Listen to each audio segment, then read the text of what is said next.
Quand j'étais gamin, je m'amusais à courir en imaginant qu'un monstre me poursuivait. Plus vite je courais, et plus le monstre s'approchait. Parfois tellement près que j'aurais pu sentir son souffle dans mon cou. Une peur viscérale me saisissait alors, m'obligeant à accélérer encore plus dans l'espoir de le semer. Je me libérais de cette terreur quand je me rappelais que le monstre n'existait pas. Il n'était qu'une pure invention de mon esprit enfantin. Nous sommes au cœur de l'hiver et dans une vingtaine de jours, je fêterai mes 34 ans. Les monstres qui m'effrayaient autrefois ne me font plus peur. Aujourd'hui, c'est une créature plus sournoise et plus absurde qui me hante. Le temps. Comme quand j'étais petit, je m'évertue à courir plus vite pour le tenir à distance. Et pourtant, plus les années passent, et plus le temps me rattrape. Où sont passées les journées infinies, du temps de mon enfance? Ce temps qui semblait figé, comme s'il ne voulait jamais s'écouler.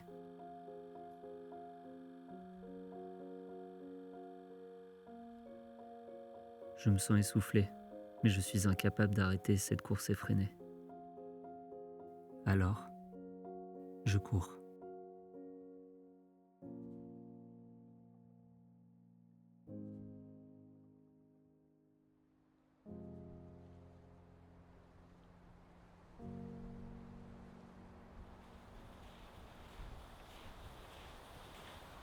Je cours jusqu'à ce jour où une idée surgit soudainement, me frappant de plein fouet, comme la pluie, un jour de vent sur une plage déserte. Et si tu essayais de ralentir le temps, me demande l'idée. Comme ça, tu n'aurais pas à courir aussi vite et tu pourrais profiter du paysage. Une pensée qui germe à vue d'œil, jusqu'à ce qu'il ne reste plus de place pour une autre pensée d'exister.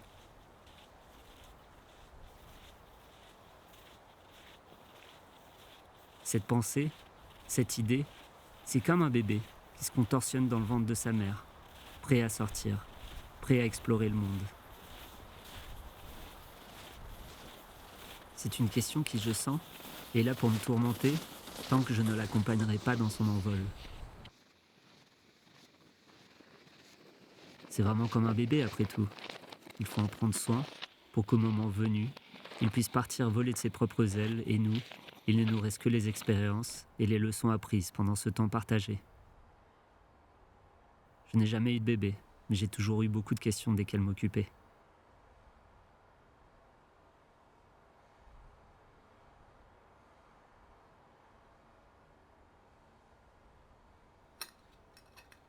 Je suis de nature curieuse, et à moins que la question ne soit d'ordre vital, je ne raterai pas l'opportunité d'y répondre.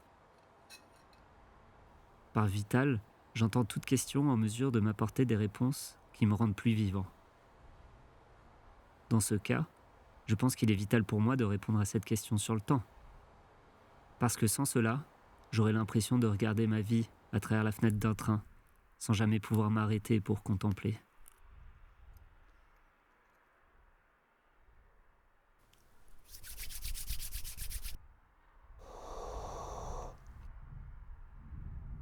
Il y a des endroits où les idées comme des graines poussent plus vite et plus droites, comme dans un sol fertile, où les légumes deviennent plus beaux et plus gros, et où il faudrait mettre des guides afin que les plantes ne retombent pas. Mon potager à moi se trouve en Laponie, 69e degré nord, dans une forêt de pins.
Un pas après l'autre, je m'enfonce dans cet infini territoire sauvage où tous les temps se confondent.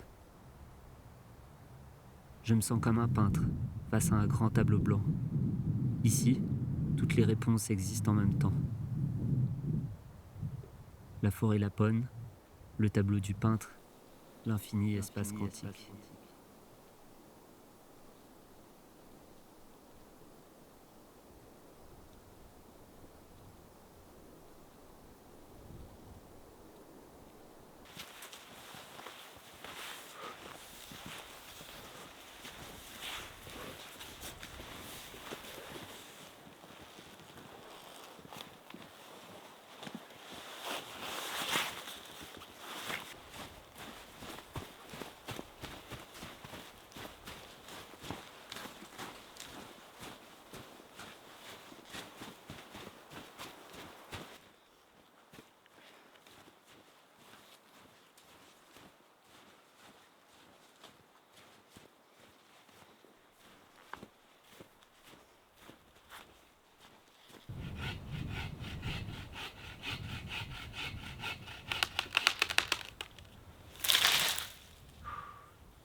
Mercredi 11 janvier.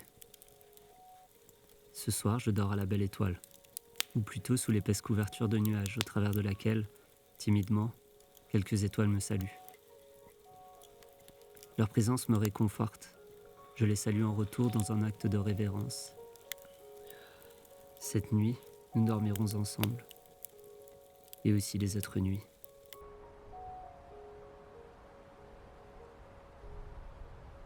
Une fois le camp installé, le petit bois coupé et mes affaires organisées, je me glisse dans le sac de couchage duquel je ne pense pas sortir jusqu'au lendemain matin, quand j'aurai besoin de pisser. Ma peau de reine m'isole du sol gelé. J'ai tout organisé pour pouvoir effectuer toutes les tâches sans avoir à m'extirper de son enveloppant de chaleur. Raviver le feu, faire à manger, faire le thé, et même sécher mes bottes et mes chaussettes. Seul dans cette forêt glacée, je me sens observé. Quelle est cette présence que je ressens entre les arbres et dans ma nuque? Serait-ce le froid qui me renifle et qui s'apprête à mordre de ses dents de cristal?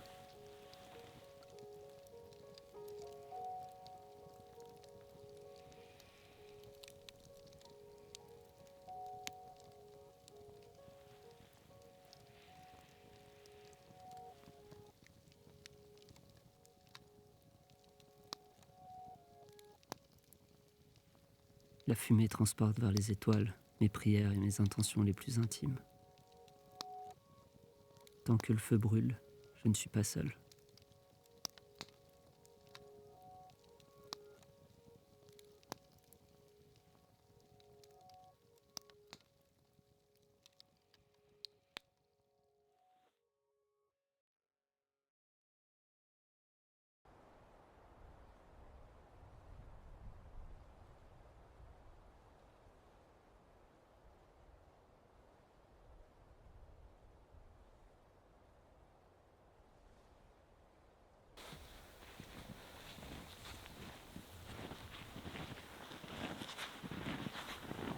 Dans la fraîcheur de l'hiver nordique, les pins se dressent.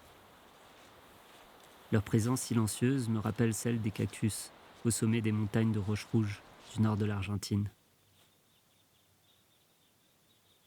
Ils sont les gardiens silencieux d'un royaume invisible aux yeux, se dressant comme des sentinelles, protégeant les mystères qui y résident.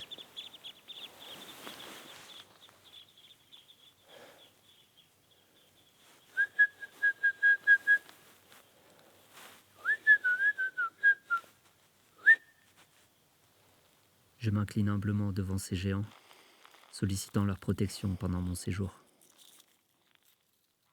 Leur présence m'apaise et me rassure. Après tout, ce sont mes frères. Le Péwen est un arbre sacré. Je me prends de tendresse pour ces grands protecteurs. Sans eux, le bruit serait déjà partout.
J'ai fréquenté une fille qui avait une méthode peu commune pour rompre avec quelqu'un.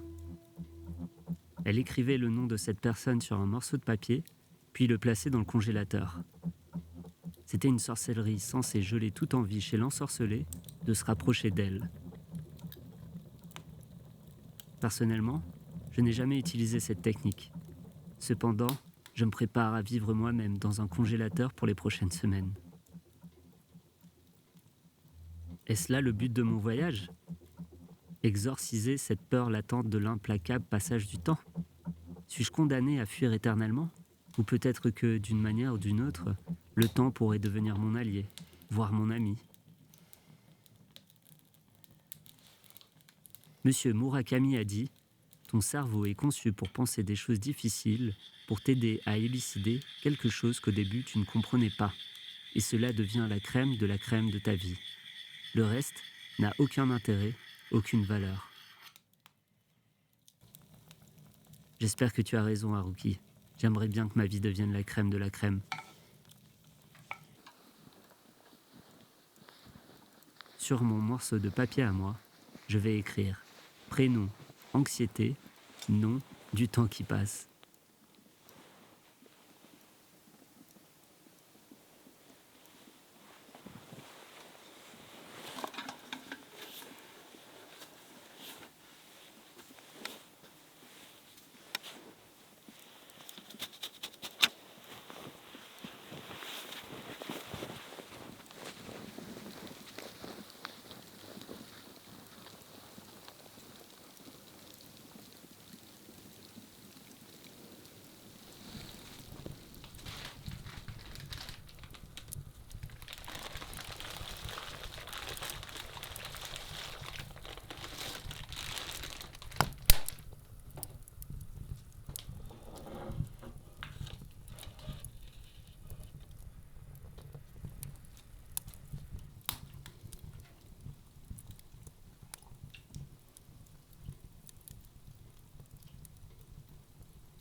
Samedi 14 janvier. Hier soir, j'ai rêvé qu'un ours m'attaquait et que ma seule défense était de l'accabler de coups de palme de plongée. Je reste perplexe quant à l'interprétation d'un tel rêve. Je prépare des pains du désert, comme aime à les appeler mon pote Léo. Moi, j'ai appris à les faire dans la yourte avec Boulgan, alors que je traversais la Mongolie à cheval. Léo, lui, a appris à les faire avec les Berbères, dans le désert marocain. Ce qui me fait penser que certaines recettes voyagent plus que les hommes, pour notre plus grand bonheur. Dehors, le soleil se lève paresseusement. En cette saison, il préfère rester sous la couette. Pendant environ 5 heures, comme un prophète, il partagera un peu de sa lumière avec ceux qui le désirent. La neige, comme un livre vivant, me raconte les histoires de la nuit précédente. Un lièvre passant par là, se rendant à un tournoi de poker. Un tétralyre, répétant ses pas de danse pour le cercle nuptial du mois de mars. Bien déterminé cette fois-ci à trouver une partenaire.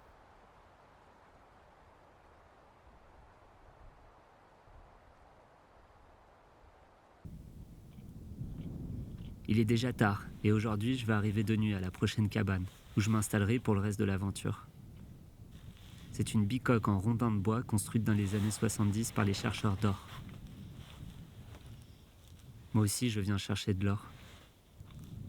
Le froid, le silence et la solitude se négocieront aussi cher que ce métal précieux, sur une planète surpeuplée, surchauffée et bruyante.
Le silence qui règne ici est celui d'avant que les hommes ne se réveillent. Il semble tout recouvrir, depuis le plus minuscule flocon de neige sur la rivière gelée, au plus grand pin, se tenant aussi droit qu'une flèche tendue vers le ciel. Je me surprends à lui trouver des particularités, des reliefs et des textures. Le silence des jours de neige, le silence des jours venteux, le silence dans le crépitement du feu ou celui qui m'englobe quand je me couche dans la neige pour regarder les nuages passer. Le silence entre une inspire et une expire.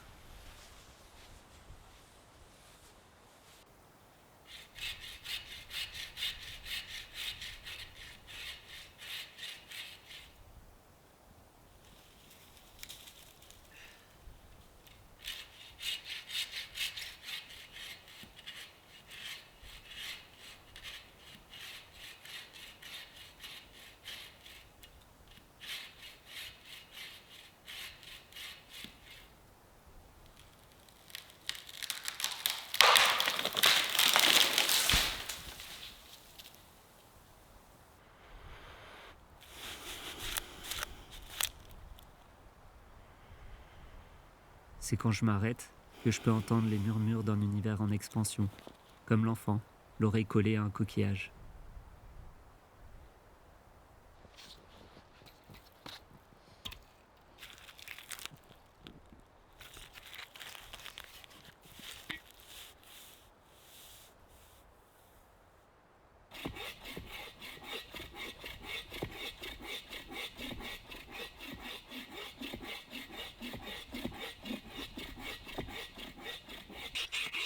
Par moments, le bruit intérieur ne me permet pas de jouir du silence extérieur. Jamais je n'avais perçu le flux de mes pensées avec autant de clarté. C'est tout un monde qui parle quand on se tait.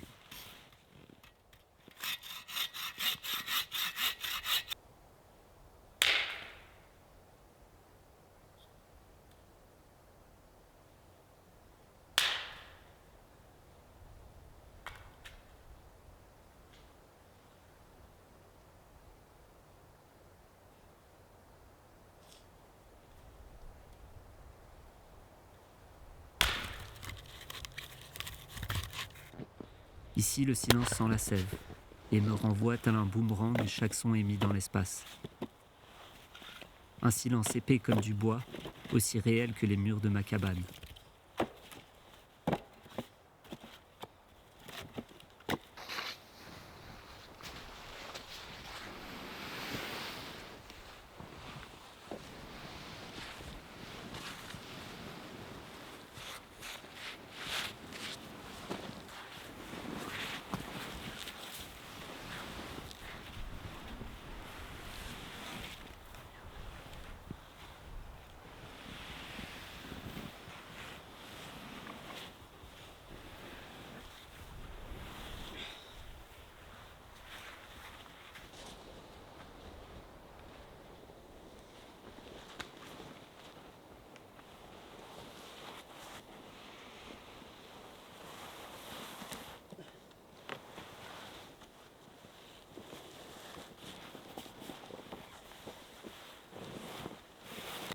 Je suis étonné de constater que le silence n'est pas l'absence de son, mais plutôt le point où tous les sons convergent.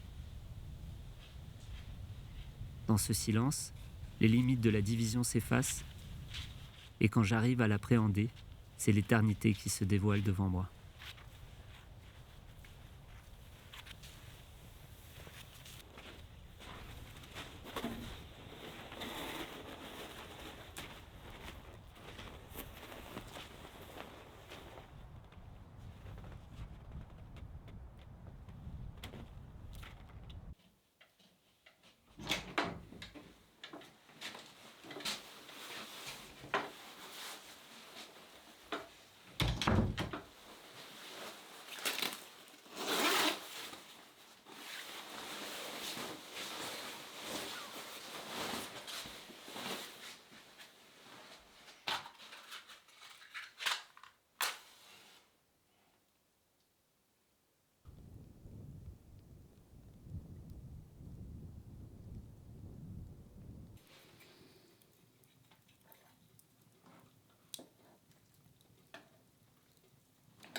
Le silence est pour le moment présent ce que la matière noire est pour notre univers.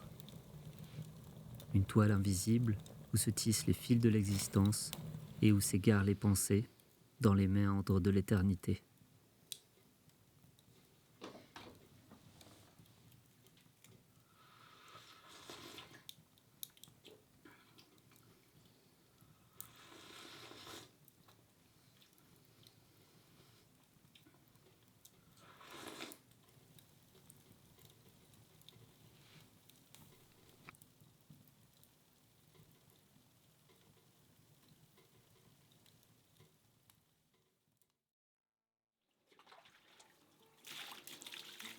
Dimanche 15 janvier. Cher journal, heureusement que tu es dépourvu d'odorat. Autrement, tu aurais du mal à supporter mes pérégrinations entre tes pages. Il est grand temps que je m'offre une douche. Je sens le renne. Non pas que je pense que les rennes sentent la transpi, Mais j'imagine qu'ils ne sentent pas non plus le petit Marseillais pêche et nectarine bio. Paradoxalement, si j'étais moi-même un renne, mon odeur serait simplement celle d'un renne parmi tant d'autres, et la douche ne serait pas une nécessité. Je dois avouer que l'idée d'une douche dans un environnement où la glace et la neige me cernent ne m'enchante pas le moins du monde. Malheureusement, je ne suis qu'un être humain égaré dans un monde de rennes. Alors à moins que je ne décide de m'installer ici ad vitam aeternam et de devenir ami avec les rennes locaux, ce qui ne semble pas être la meilleure option étant donné que j'ai déjà beaucoup d'amis, je n'ai pas d'autre choix que de prendre une douche. Ce serait par là même une bonne occasion de mettre en pratique la technique de respiration enseignée par Wim Hof pour résister au froid, justifiant ainsi mes dépenses pour ces cours en ligne auprès de ma banquière.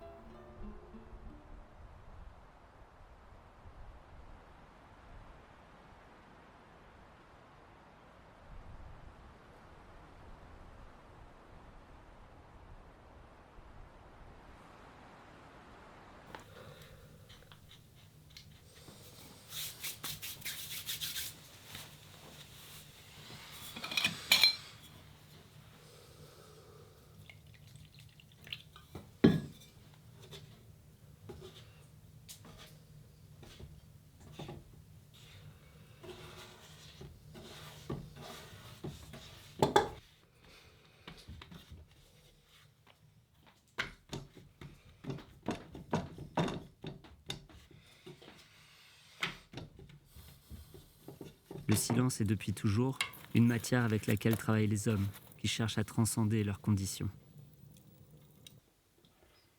En laissant de côté les pensées, on peut voir au-delà du voile des illusions et accéder à une compréhension plus profonde de la réalité.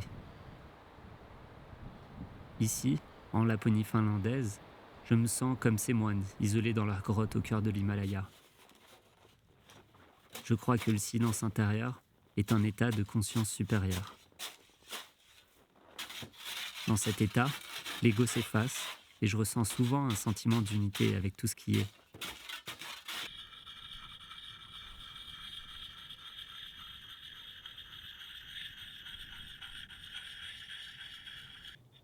Il est triste de se rendre compte que dans notre société moderne, on perçoit le silence comme quelque chose de gênant, comme quelque chose qui n'a pas lieu d'être, et on se presse de le remplir d'une quelconque manière. Et pourtant, lorsque le silence semble vide, ce n'est que notre vide intérieur qu'il reflète.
Lorsque le silence semble vide, ce n'est que mon vide intérieur qu'il reflète.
Il embrassa la mer d'un regard et se rendit compte de l'infinie solitude où il se trouvait.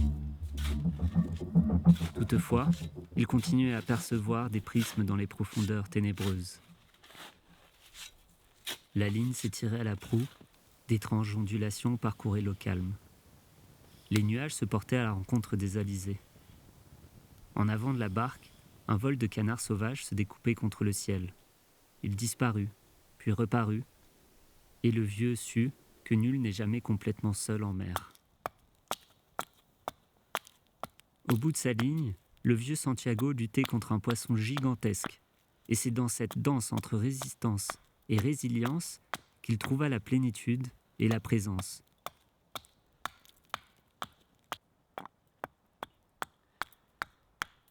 Parfois, j'imagine qu'au bout de ma propre ligne, c'est la solitude qui se débat, prête à renverser ma barque et à me plonger dans les abysses de mon inconscience. Comme une bête sauvage, ma solitude lutte pour se faire remarquer, pour que je ressente sa puissance. Elle pourrait me submerger, je le sais, je l'ai déjà vécu par le passé. Ce serait un plongeon bien trop effrayant, bien trop sombre, pour que je ne prenne le risque de m'y aventurer à nouveau. La solitude est une grande maîtresse que j'ai peur de rencontrer. Serais-je capable de m'extirper de ses bras avant qu'elle ne m'emmène dans les profondeurs de la rivière Lemagnoki ?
Jeudi 19 janvier. Ce matin, le froid est rentré par la fenêtre, comme un parfum d'hiver. Les vitres ont gelé de l'intérieur. La cheminée fume, la cabane expire ses essences de bois. Dehors, le vent souffle sur la cime des pins, comme qui soufflerait ses bougies d'anniversaire. Assis à table, les pieds sur ma peau de renne, je regarde vers l'extérieur à travers le givre. Mes pensées défilent devant mes yeux, comme des flocons de neige tombant du ciel. Les arbres claquent comme des percussions, respectant un rythme aléatoire, signe d'une température bien en dessous de zéro. La neige est bleue, comme le ciel. Rien ne bouge. La nature hiberne.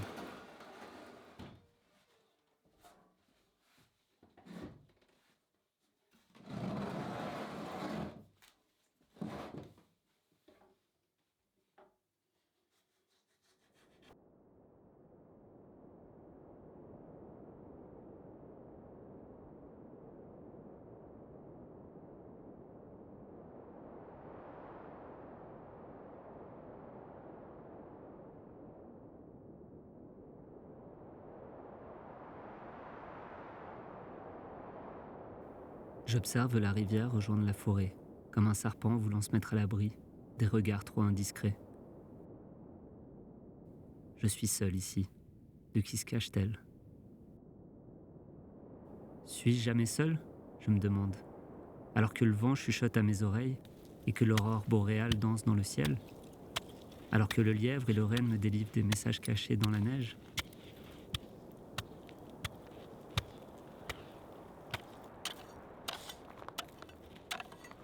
Les jours s'écoulent et la crainte d'être complètement seul m'abandonne. Je prends conscience que pendant tout ce temps, j'ai été d'une bien piètre compagnie. Comment aurais-je pu ne pas craindre la solitude si, Lorsque je me retrouvais seul, je détournais les yeux pour ne pas me confronter à moi-même.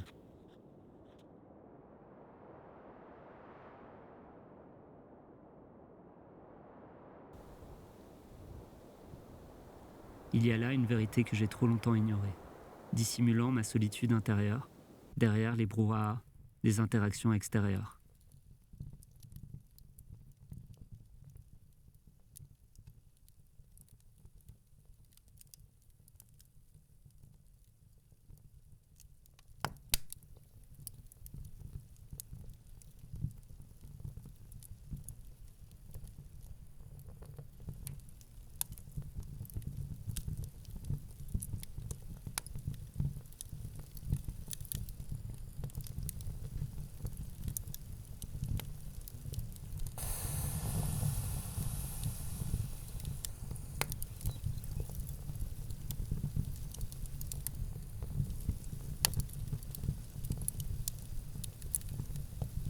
Celui qui redoute la solitude est celui qui n'a jamais appris à se tenir compagnie.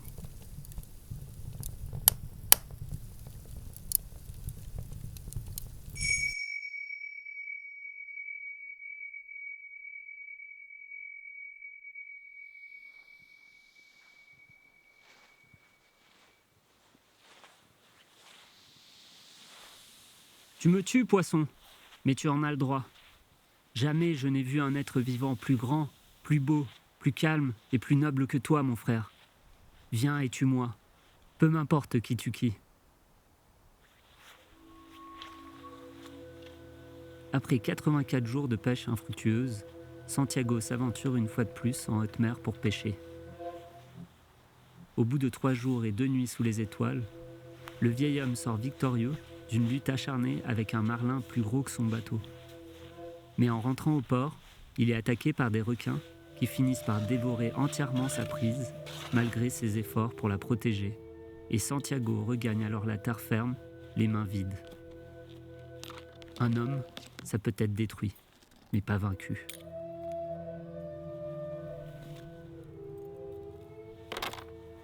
L'histoire de Santiago m'inspire, et par moments, je m'imagine sur un bateau fait de rondins de bois, voguant sur une mer blanche. Cela fait 3 semaines que je suis ici, et parfois, la solitude que je ressens est plus grande que la cabane qui m'abrite. Tout comme le froid, elle entre sans être invitée, s'immisce par les plus petites fissures laissées par la pluie sur le cœur.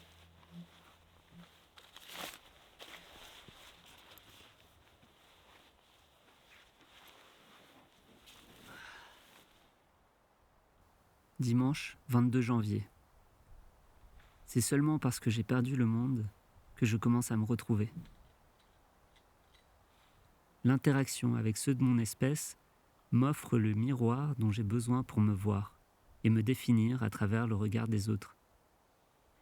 Mais si j'enlève cette référence, il ne reste qu'un champ infini de possibilités. Un pain est un pain parce qu'il a été ainsi nommé par le cerveau humain qui a besoin de tout nommer. Et pourtant, il est simplement, du verbe être au présent. C'est dans cet océan de possibilités que se trouve l'essence de toute chose vivante. Je ne souhaite pas devenir un pain, ni même un renne. C'est juste que je réalise que lorsque je suis seul et que j'arrive à aller au-delà de l'inconfort du miroir, j'arrive à me connecter à quelque chose de bien plus grand que moi, une présence englobant le monde du vivant.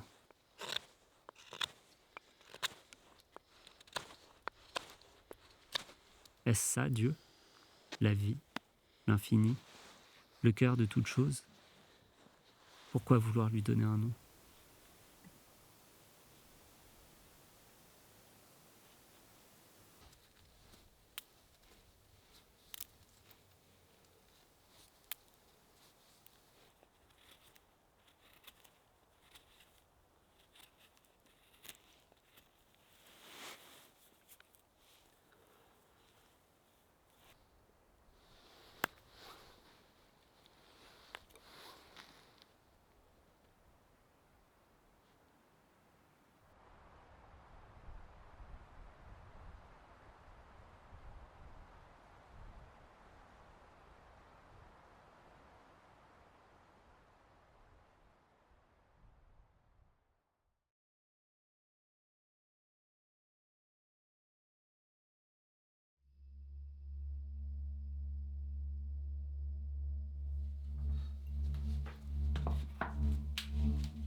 À l'âge de 20 ans, Christopher Knight gare sa voiture sur un chemin forestier, isolé dans l'État du Maine aux États-Unis.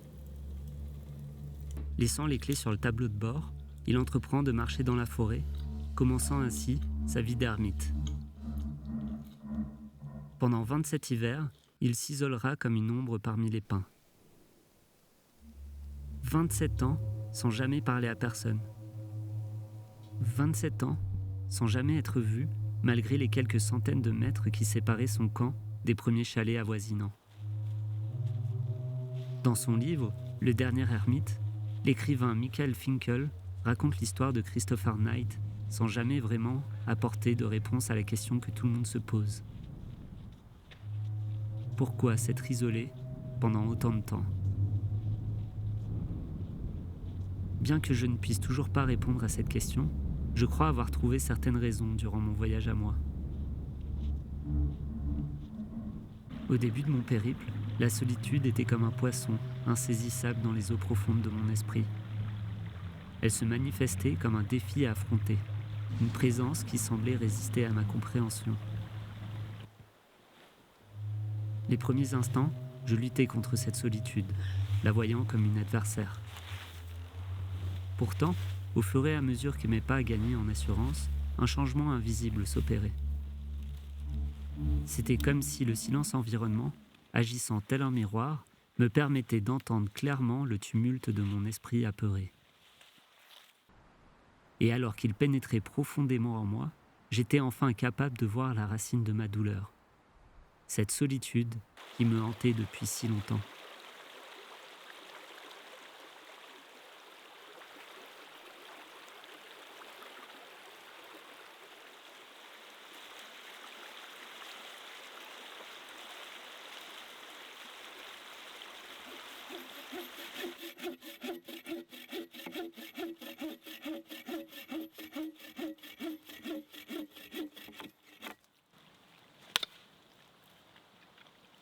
C'est en observant les flocons de neige dans leur danse silencieuse que soudainement j'avais entendu le murmure apaisant de mon cœur. C'était comme entendre le son d'un feu de bois après une longue nuit froide.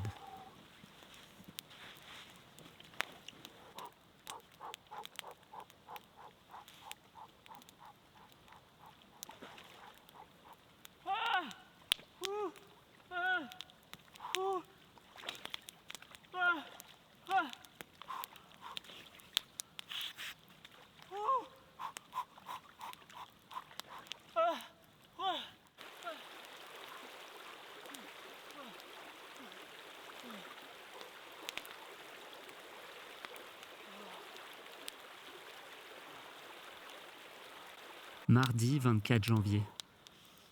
Ma vie est une corde tendue entre le froid glacial du cercle polaire et la chaleur tropicale de l'équateur, entre le silence des forêts de pins et les bruyantes villes asiatiques, entre la lumière de la conscience et l'obscurité de mon ignorance. Et moi, je suis cet équilibriste, voyageant d'un extrême à l'autre de la corde, explorant mon humanité de mon pôle sud à mon pôle nord. Aujourd'hui, alors que je fête ma 34e année, je suis seul, ou plutôt avec moi-même.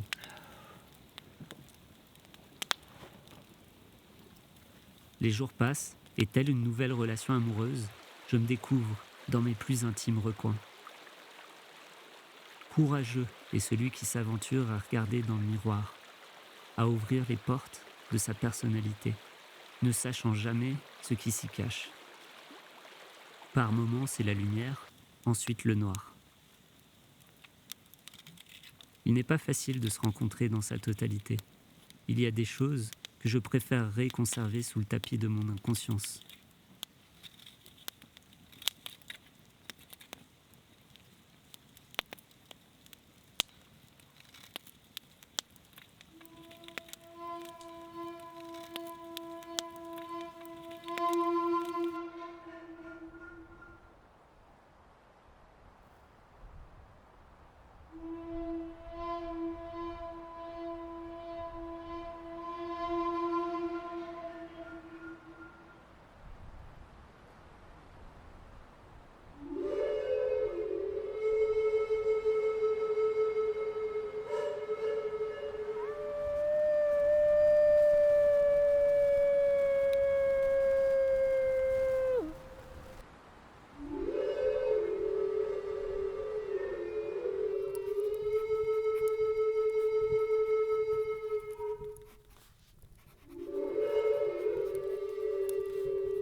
Mardi 31 janvier.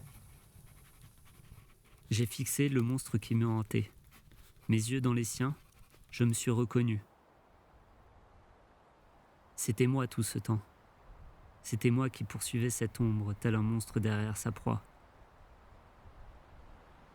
Le silence englobant est devenu l'espace sacré où j'ai pu à nouveau percevoir la voix d'un cœur que j'avais trop longtemps ignoré. La solitude, tel un miroir, m'a renvoyé le reflet de la relation que j'entretenais avec moi-même. J'ai depuis trop longtemps négligé mon temple intérieur. Ne restait que l'odeur d'humidité de la pierre abandonnée. C'est dans la contemplation que j'ai compris que je courais non pas pour échapper au temps, mais plutôt derrière l'illusion que quelque chose à l'extérieur de moi pourrait me rendre la joie et la paix que j'avais perdues.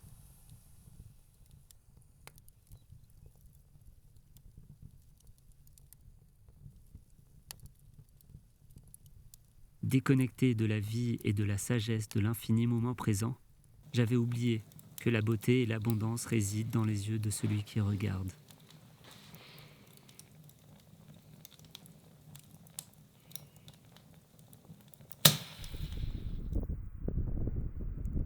Le monde qui m'entoure n'est que le reflet du monde que j'alimente en moi. J'avais oublié, et je me souviens à présent.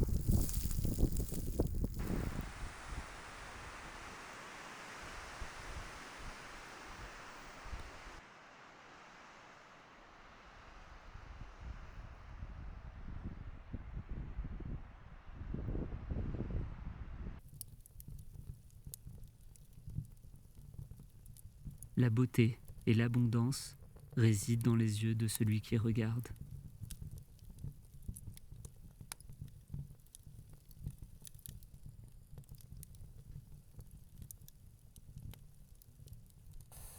J'avais oublié, et je me souviens à présent.